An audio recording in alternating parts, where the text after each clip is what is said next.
उपाय केला, विवाह झाला या मालिकेतली 91वी व्हिडिओ आपण पाहतोय. मला आता या विवाहाचं डिकोडिंग चांगलं करायला जमलंय असं मला वाटतंय. ज्यांच्या विवाहामध्ये प्रॉब्लेम आहे, उशीर होतोय, मनासारखं स्थळ मिळत नाही आहे, अशा मुलांच्या मुलींच्या पालकांनी किंवा त्या स्वतः मुलांनी किंवा त्यांच्या नातेवाईकांनी किंवा मित्रमैत्रिणींनी खालील दिसणाऱ्या व्हॉट्सअपवरती जरूर माझ्याशी संपर्क करावा.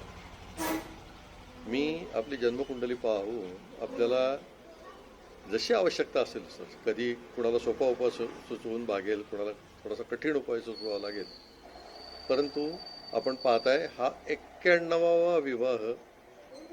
आणि त्यांनी मला सांगितलं की ह्या बघा, आपण सांगितल्याप्रमाणे आपल्या आशीर्वादाने माझा विवाह फेब्रुवारीमध्ये झाला. लोक लिहून पाठवत आहेत. आपणही अनुभव घ्या. धन्यवाद.